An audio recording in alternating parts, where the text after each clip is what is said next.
भर्ती रोकोगे, उस 10 साल से वो क्या कर रहे थे, वो क्या किया इन्होंने? कांग्रेस ने तो कभी भर्ती नहीं रोकी। सुरजेवाला शैलजा उनका पहले से प्री डिक्लेयर्ड प्रोग्राम था, थोड़ा समझने की कोशिश करो। छोटी छोटी चीजों को लेकर आपको तो शायद सुपारी दी जाती। बता दिया ना, प्रभारी जी ने बता दिया, सारी स्ट्रेटेजी तुम्हारे को बताने की जरूरत नहीं है। हरियाणा में विधानसभा चुनाव को लेकर कांग्रेस की तगड़ी तैयारियां जारी हैं। इसी सिलसिले में शनिवार को नई दिल्ली के हरियाणा भवन में हरियाणा कांग्रेस स्ट्रेटेजी कमेटी ने करीब 3.5 घंटे तक बैठक की, जिसमें हरियाणा विधानसभा चुनाव को लेकर चर्चा की गई। ये बैठक हरियाणा कांग्रेस प्रभारी दीपक बावरिया की अध्यक्षता में बुलाई गई थी, जिसमें नेता प्रतिपक्ष भूपेंद्र हुड्डा, उदय भान समेत हरियाणा के दिग्गज नेता मौजूद रहे। लेकिन वहीं रणदीप सिंह सुरजेवाला और कुमारी सैलजा बैठक से नदारद नजर आए, जिससे एक बार फिर से हरियाणा कांग्रेस की गुटबाजी उजागर हो गई। मीडिया ने जब दोनों की बैठक में गैरहाजिरी को लेकर प्रभारी से सवाल पूछा तो वो मीडिया पर ही भड़कते नजर आए। उन्होंने कहा कि छोटी छोटी चीजों को लेकर आपको तो सुपारी दी जाती है। इलेक्शन को देखते हुए हमारा हरियाणा माँ के जवाब, वो एक पूरा हमारा बड़ा अभियान चल रहा है। वो अभियान के तहत कि लोगों को नीचे तक ले जाने का, उसको कैसे उसको ब्रशिंग कर सकते हैं, उसको कैसे कंसोलिडेट कर सकते हैं, वो चर्चा भी हुई है। और इसमें कहीं न ज़्यादा से ज़्यादा वर्करों को कैसे जोड़ना, उसकी भी चर्चा हुई है।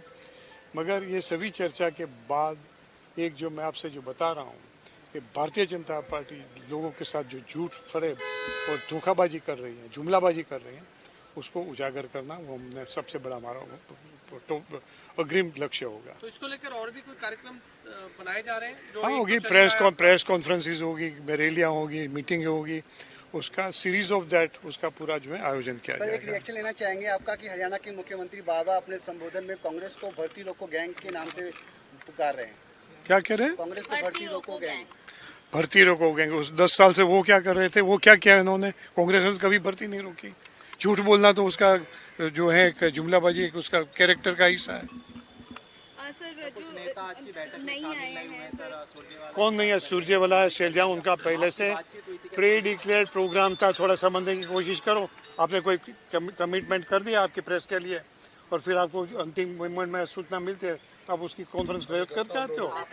मैंने आपसे कहा था फोन से भी उसके सुझाव मिल जाएंगे, पत्र से मिल जाएंगे।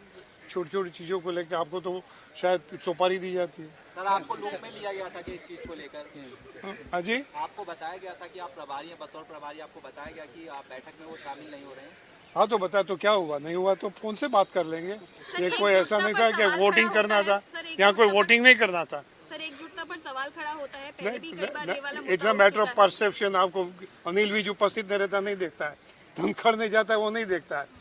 और ये कोई मीटिंग में 2 लीडर नहीं है, उसकी कोई प्री प्लान रैली थी, तो आपको लगता है तो ये तो एकता का सवाल होगा। अब तो ऐसे भी जो चैनल्स आते हैं उसका तो एजेंडा ही हुई है। वहीं ग्रुप डी की आज की गई भर्तियों को लेकर पूछे गए सवाल के जवाब में भूपेंद्र हुड्डा ने कहा कि पिछले 10 साल उन्होंने पक्की नौकरी नहीं दी। हमने वादा किया है कि 2 लाख पक्की नौकरियां देंगे। इसके अलावा विनेश फोगाट को लेकर उन्होंने फिर कहा कि अगर हमारे पास बहुमत होता तो हम उन्हें राज्यसभा जरूर भेजते, क्योंकि उनकी भावनाएं आहत हुई हैं। बाकी बीजेपी पर निर्भर करता है कि वो समर्थन करते हैं या नहीं। अगर वो ऐसा करेंगे तो हम अपना समर्थन देंगे। 10 साल हो गए उनको, आज तक पक्की नौकरी नहीं दी उन्होंने। जो ये बना रखा है क्या नाम, कौशल रोजगार निगम, कच्ची नौकरियां, युवाओं के भविष्य के साथ खिलवाड़ कर रही है सरकार। हमने वायदा किया है कि 2 लाख हम पक्की नौकरी देंगे। सर, एक विनेश फोगाट को लेकर के भी सवाल काफी चर्चा में चल रहा है। हाँ, सर, उसका फैसला भी आने वाला है सर। राज्यसभा में भेजेंगे अगर हमारे पास बहुमत होता। बहुमत होता तो डेफिनेटली भेजते, क्योंकि उसकी फीलिंग हर्ट हुई है और वो आगे उनको चांस मिलेगा नहीं। और जो उनका गोल्ड मेडल का चांस था, एक तो गोल्ड मेडल जितना ही उनको सम्मान देना चाहिए हरियाणा सरकार को, उतना ही इनाम देना चाहिए, उतना ही सम्मान देना चाहिए। हाँ, ये जरूर है, हमारी मेजोरिटी होती, संख्या होती तो राज्यसभा में भेजता, ताकि उनकी जो फीलिंग हर्ट हुई है उनको हम हीलिंग कर सकें। और ये बाकी बीजेपी का फैसला है, वो फैसला करें तो हम तो उनका समर्थन कर देंगे विनेश का। लेकिन सर, उसके ताऊ आरोप लगा रहे हैं कि आपकी सरकार में गीता और बबीता जो मेडल लेके आई थी उसमें सब इंस्पेक्टर भर्ती हुए थे, ऐसा वो जो नीति के अनुसार था वो हुए थे। और जो आप उनकी बात करें जो ऑलरेडी बीजेपी में है, बीजेपी का चुनाव लड़े थे वो, समझे। बाकी हमने डीएसपी से लेके 750 भर्ती किए थे।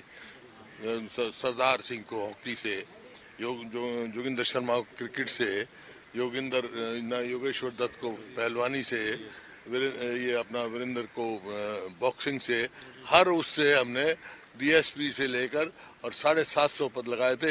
हिंदुस्तान में कोई मिसाल नहीं है। हमारी जो खेल नीति है पूरे हिंदुस्तान में सबसे बेहतर है और यही कारण आज 6 ओलंपिक मेडल आए हैं। पहले भी आए थे 6, उसमें से 4 हरियाणा के थे। आज भी वही है। 5वां जो है मेडल हॉकी में जो आया है उसमें भी हरियाणा के खिलाड़ियों का पूरा योगदान है। तो सीएम साहब लगातार आज घोषणाएं कर रहे हैं सर, हर जगह कहीं ना कहीं कुछ उनको पता है उनकी घोषणा कोई नहीं। 10 साल तो किया नहीं उन्होंने। 10 साल तो हरियाणा को लूटा इस पार्टी ने, इस गठबंधन ने लूट का गठबंधन बना हुआ था। आज करें क्रेडिबिलिटी कुछ नहीं है उसकी। उनको पता है एक जो मैनिफेस्टो उनका उठाओ, एक भी मैनिफेस्टो में वायदा पूरा नहीं किया। चाहे किसान से किया, चाहे वर्कर से किया, चाहे किसी से जवानों से किया, कुछ नहीं किया। हमारे मैनिफेस्टो उठाओ, 2005 का उठाओ, 2009 का उठाओ, एक भी बिंदु आप नहीं निकाल सकते जो हमने पूरा नहीं किया। आज जो हम कह रहे हैं वो करेंगे। वहीं विनेश फोगाट के ताऊ और गुरु महावीर फोगाट के बयान पर बोलते हुए हुड्डा ने कहा कि जो नीति थी हमने उसके मुताबिक उस वक्त नौकरी दी। जहां तक महावीर फोगाट की बात है तो वो बीजेपी में हैं। वहीं जब उनसे बैठक के बारे में और सवाल पूछे गए तो उन्होंने कहा कि हमने क्या स्ट्रेटेजी बनाई है, उसकी सारी बातें मीडिया को बताने की जरूरत नहीं है। दिल्ली से कमल कुमार कंसल, पंजाब केसरी टीवी। हमसे जुड़े रहने के लिए हमारे YouTube चैनल को सब्सक्राइब करें और नई वीडियो की नोटिफिकेशन के लिए बेल आइकॉन को दबाएं। अगर आप ये वीडियो Facebook पर देख रहे हैं तो लाइक जरूर करें और ज्यादा से ज्यादा शेयर करें। धन्यवाद।